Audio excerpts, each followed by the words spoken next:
Looks like can kill is the cinnamon roll. Vegetarian on it. It did not. Yeah. Toronto Tempo. What's up?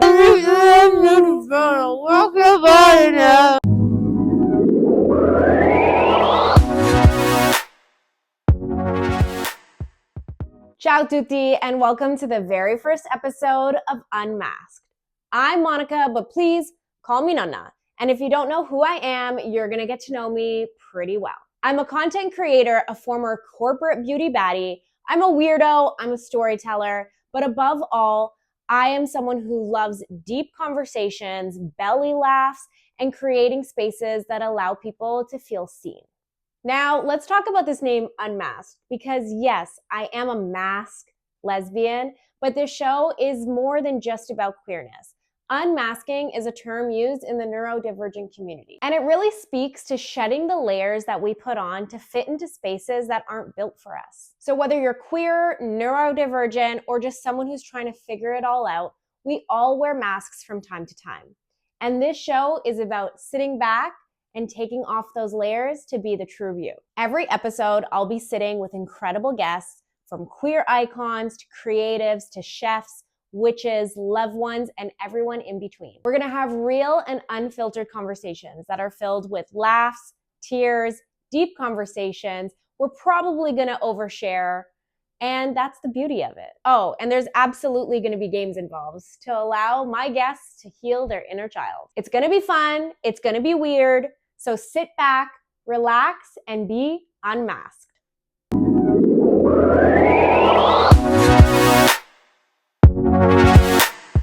Popping our unmasked virginity, we have Natasha Morienne Espinoza, who is a suit clothier. Hi. Hey. Hi. Okay, so tell me about this new last name, because when I met you, Yeah. this was not your last name. No, it is a new last name. So it's because I've been recently married. Congratulations. Thank you. I've been married. You're a suit clothier. What the heck is that? All of that. Tell us about it. Yeah. So the suit clothier essentially just means I do custom suits. Okay. And as someone who's a lesbian, I primarily work with the queer community, women. So that's kind of my main focus, even though suiting has always been for men. So I kind of focus on that. We've been friends for a bit. So We you have know been. a bit about me. Yeah, I do. I know I'm I know a bit about you. I'm also a client of Natasha's. You've done 2 suits for me, which is great, and I love them. What are your signs? I feel like queers always ask immediately, like, what? Tell me your big 3. I feel like that was like one of the big conversations we had when we first met too. Yes. Yeah. What's your sign? Are we compatible as friends? A Sagittarius. And then I think I'm a rising Cancer and a Libra moon. Tell it to me straight. Like, if there's anyone where I just like need like that real talk, and someone to just like slap sense into me, that's you. We live for that. Yeah, that's literally our jam. 100%. There's been so many times where you're like, let's just check yourself right now. What's like a fun thing about you that maybe someone doesn't know? Like, oh, I'm a huge anime nerd. Anime? Okay, so tell us, what's your favorite animes? So, like, anything by the Studio Ghibli movies, which I know is such a cop-out, but like I'm obsessed with any of them. Like Spirited Away, Princess Mononoke, like any of those. Obviously grew up with like Sailor Moon. My big one that I just finished was like Inuyasha. So that was really good. And then Demon Slayer. So waiting for the new season to come out for that. But yeah, and Pokemon. Pokemon. Like, okay, so you have Pokemon tattoo. I see. I have 2. Okay, so let's talk about these tattoos. Yeah. So you have 2 Pokemon tattoos. I do, which is great, and then you also have a Disney tattoo, which I do. I'm obsessed with. The big Simba, which is, and this is Nala, literally. I know, right here. That's why it's like match made in heaven. It is. What was your first tattoo? My first tattoo is on my back, and I was 18. I waited for my 18th birthday. Okay.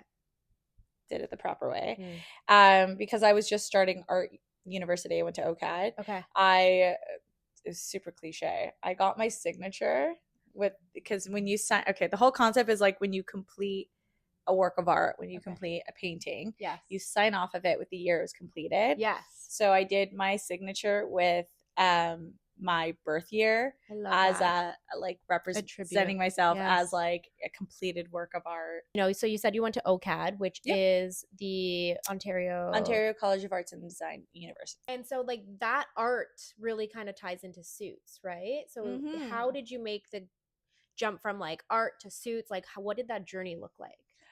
So it's funny that you said that because the suiting thing was never on my bingo card for life. Like, No. never. It wasn't on the bingo card. I essentially wanted to be a character designer for Disney. I was wanting that my entire life up until, and I worked in retail stores, and obviously I had to work retail to pay bills because starving artist life is real. Yeah. It's real. It is a real nobody thing. wants to pay you. They all want to just be like, it's good for your profile. Yeah, exposure doesn't pay bills. It doesn't, and it was really bad, especially even then. So and it's crap because you want to work for bigger companies and they're like, you need experience, and then to get experience you don't get paid. Yeah. So anywhere from like Toys R Us to Best Buy to Abercrombie. Okay. I was at Massimo Dutti, which was love kind that of like brand. yeah, Love that so brand. the fancier version of Zara. If people don't know, it's European owned. So I ran the men's department. Okay. And I looked over a lot of the suiting. We did tailoring, and I was so particular about the tailoring there that we had like one of the highest like alteration bills because I wanted everything to look good love that, and though. picky. And a client of mine said I should get into custom suiting. Yeah. And I had no idea what that was. I'm like, what do you mean? They're like, yeah, there's like custom suiting. They find me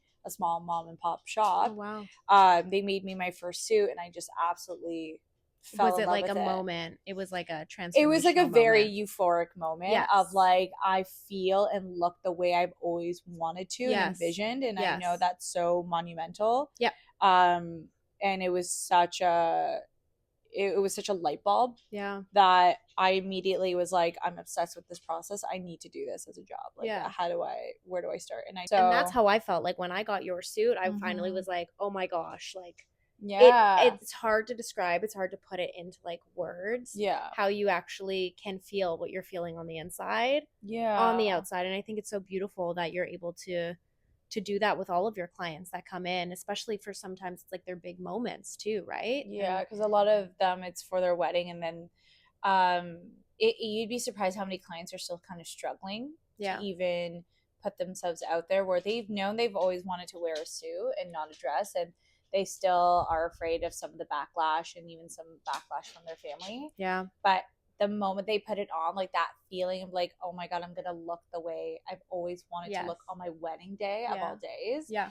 It's really special to see that, because you really see like, you know, just how bright they shine coming out of the fitting room, and it's amazing. It's my favorite part of the job. Yeah. I mean, being on the other side of it, like I can only imagine what it feels like being that person, being like, but to be able to witness it is so beautiful. What advice would you give queers that are trying to find their style?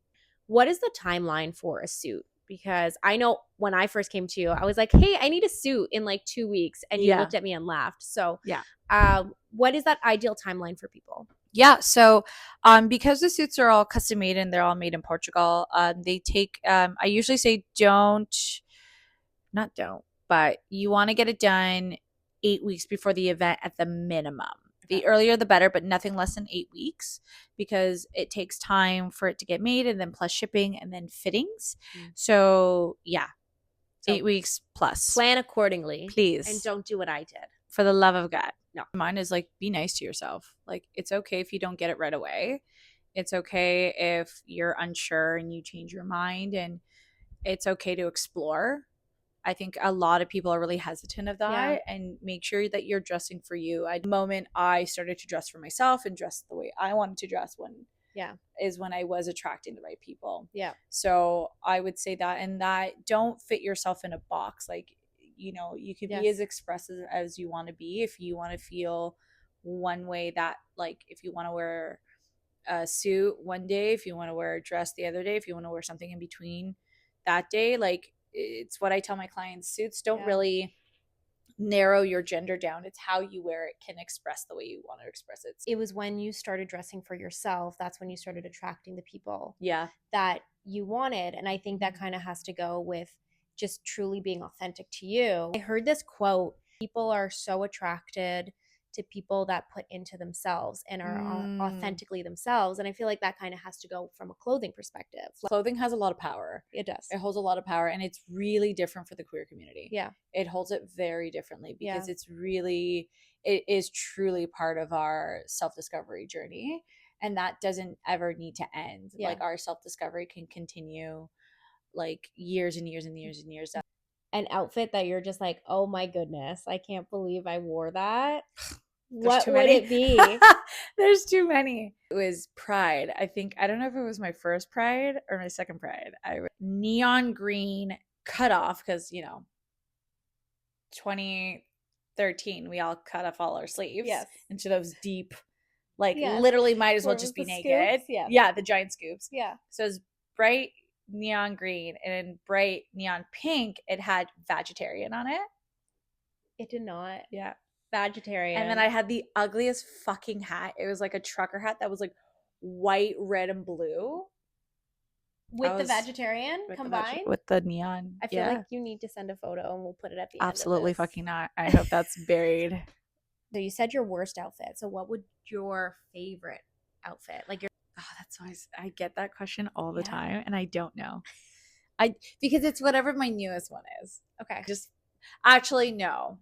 I think my favorite look that I ever had was, and that this is what kind of put me on the map. I think this is what kind of catapulted me. It was that black and white bold check 3-piece suit. I know which one you're talking about. It's pretty iconic. So that one was probably, I remember posting it online, and it just like did so well, and so many people came back wanting that suit. I'm gonna frame it. Like, I love it so much. You should. That would actually be super cool. Like in a home with like just like instead of like jerseys, it's like suits. Just suits. It's like a wall. I see that for you. I can do that. I do. I'll do it in the office. Well, speaking of homes, yeah, I feel like everyone and their mother is asking, what is Natasha doing? Is she moving? Yeah. Is her wife coming here? And every time they ask me, I say, well, you need to ask Natasha. So Natasha. You know what's crazy? Well, I guess depending when this gets posted, but this is the first time I'm talking about it. I have not made a post yet. And that's just also me being lazy and not getting that on. So this is a perfect way to do it. So I am moving to Sweden permanently. Oh my gosh. So I'm making the move there. We actually just recently got a house. Congratulations. So we are homeowners. That's so exciting. So it's pretty wild. Yeah. So I am moving in the spring. That's the goal. Obviously, if everything aligns, because it's not easy moving across the country. It's not. There's a lot of ducks that you got to get in a row. So so far that's kind of the goal. But what that means is I will still be doing my job. I'll still be with Got Style. Yep. And I will continue to do my work. I will be back every few months during peak season to take on clients. Okay. But this is now going to allow me to kind of transform my role into more of a traveling tailor, which is super cool. It's kind of what I've always wanted to do. So I get to focus on that. And then now I get to expand into Europe, which is huge. Oh my God. Which is huge. I'm so excited. I've had quite a few clients in Europe that's waited for me. So thank you for waiting for the last 5 years. I am finally making my way into Europe. So exciting. Long distance relationships, lesbians, it happens all the time. What tip would you give for someone that's maybe new to a long distance relationship or looking to maybe explore long distance relationships? Because it can be hard. This is serious advice that I'm going to give, because long distance is not for the faint of heart. If you are not ready to give 100% of yourself to someone, don't do it. Don't do it. Communication, that must be hard with the 6-hour time difference. So what tips do you have for people? How do you make that time difference work? Are you FaceTiming? Is it phone calls, texts? Yeah, so we definitely FaceTime every day. So as soon as she wakes up, it's pretty late night for me. Mm-hmm. But it's small sacrifices. I don't mind staying up late to talk to her, even if it's for a few minutes. Yeah. She'll call me right after work. I'll call her while I'm at work. So I think the biggest thing is you're making that priority. Yeah. yeah, some days we don't get a chance to talk to each other at all because we're busy, but it's making that, even if it's for like a minute or like 2 minutes, that little bit of effort, and then that communication through text. Like if I can't call you, then I'm texting you. You know, it doesn't take a lot to just take those few moments to show that you care, you're there, you're present, you know, you're thinking of them. I think that's solid advice for even a long distance relationship. It's kind of crazy. It's the same, but it's almost same, like without the basics, it's not going to survive. And that's the fundamentals. It's the communication. It's the respect. It's like being honest with yourself as well. And making sure that you're doing the work yourself so you can be the best version of yourself for them too, right? 100%, because that's going to make any healthy relationship last, is when you're the best version, or at least you're on the road too, because I get it. Like, not like I wasn't 100% healed when I met my wife. Then we were just strangers, but like I was in my healing journey. But that distance allowed me to heal, and then I can separate that and then work on her. And then that it kind of started to blend and coincide. And it turned out working on this relationship and making this work coincide with a lot of my healing. A little bit about Suits. We've talked about your romantic life. So now let's get a little bit more personal. And let's talk about you. So like, what is the most ridiculous thing that you've ever heard about yourself? And let's debunk it. You know what it is? I don't know how I'm perceived. When I understand that, and maybe this video kind of explains it, how different I am on social media than I am in person. Like, I'm actually super awkward and not cool. I can confirm you're super awkward. Like like the most awkward human being you would ever meet. Like, there's nothing smooth or suave about me, but I understand how I'm perceived online, because it's so easy to do in the comfort of your own home when no one's around. More of like the more suave, like it's with the suits, it's more of that, but you're just a little cupcake. Cupcake. Looks like can kill you, but is a cinnamon roll. Looks like can kill is a cinnamon roll.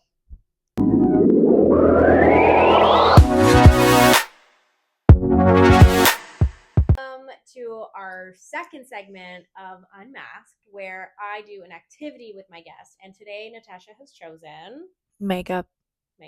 Well, what kind of makeup do you want? So I was very much inspired by the Billie Eilish makeup tutorial. So make me look like Billie. We can do that. We love Billie. Gel or dye liner. And what I like to use is I use a powder puff, because as a makeup artist, I don't want to disrupt my client's makeup. So if I'm here with my grubby little fingers, guess what? That's gonna destroy the makeup. The MAC, and this one's Lottie London's. I love them because they're pink and cute. So we're just gonna go ahead and line an angled brush, dark brown, and we're gonna go in, saturate our brush, and I'm going to line it up with her eye. Tap it, just like so. Monica. Why do you use shadow? Okay, so we use shadow first because shadow's easier to clean up than liner. Love that. So learn something new. Making it our stencil. I have a question for you. I just recently discovered what primer is and setting spray. Can you tell me the steps on when you should put primer, moisturizer, and then makeup? You're going to want to start with a good moisturizer. So start with like a good exfoliation, actually. So getting the skin properly prepped is what's going to keep your foundation, your makeup on longer. So your skin should feel tacky and not slippery. So sometimes you can put too much moisturizer on, and we don't want that. Moisturizer followed by a primer for the face. Sometimes you can use setting sprays as a primer if it acts as one. I do that because I don't love the feel of primers. I'm not gonna lie. I have one that kind of feels a little jelly. The jelly, I hate the gel. Like, it makes me like, ooh. So I just love using like a good water-based primer, and it just acts like a glue. So it acts like literally like, you know how you prime the walls before you paint? It acts like that. It makes everything go smoother, and you use less product. Okay. Because it picks. So we're gonna just bring this in just a bit. Main ingredients for this is are you using black or dark brown? That's black. I used dark brown to start, and then we built black on top. So dark brown and black eyeshadow. Yep. And a black liner from MAC. And if you have water eyes, get waterproof. Yeah. That's essentially. I love my wife's makeup, and I love that she like goes glam, and she can go really glam, and I think that's so beautiful. And I kind of want to look as like I want to look good Like, next to her. Like, yeah. And I'm still like. Yeah.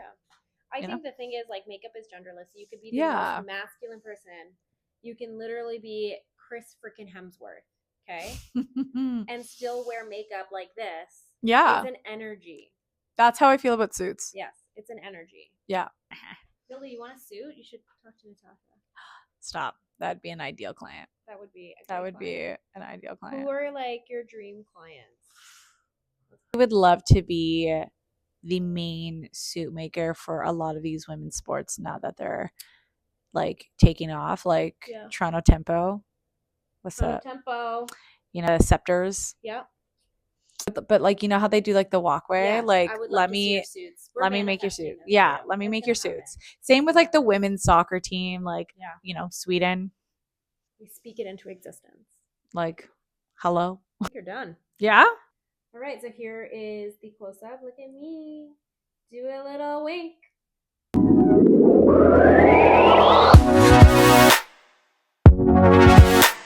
How does it feel to be on the talk show? Who would be your dream guest? I know. I made it already. So I love games. And at the end of every episode, I want to play a game with my guest. Love that. Today we are going to play Backstreet Boys Marshmallows, where we are going to sing everybody from Backstreet Boys as we constantly put marshmallows into our mouth. Until what happens? Until you cannot anymore.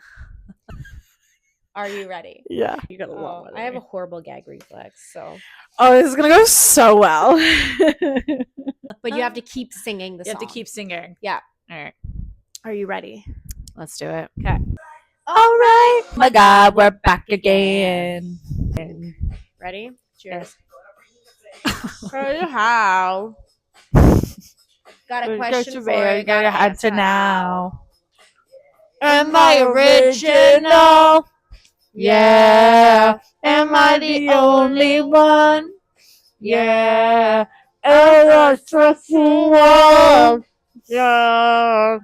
Everything gonna walk your body now. Yeah.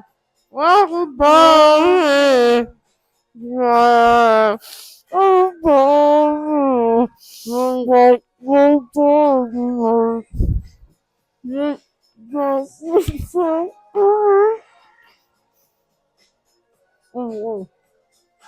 I can't eat it.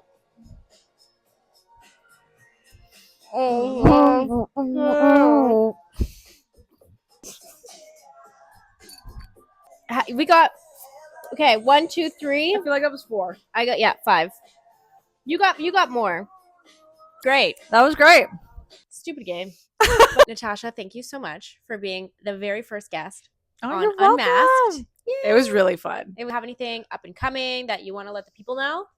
Yes. So I am doing my last tour in the US for the year. I will be in New York February 14th and the 15th, and then in Chicago the 16th, as well as I am taking appointments up until the end of March, and will be continuing to take appointments in May, July, and September. So if you were planning on seeing me, if your wedding's coming up, book before I leave, so at least you can get your suit done in time. Yes. Love it. Yeah.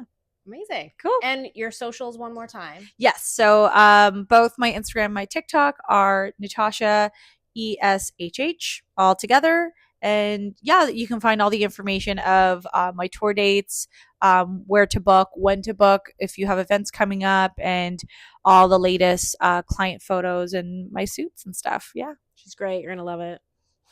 Thanks. Let's say hi to your wife. Hi. Hi, wifey. Back in Sweden.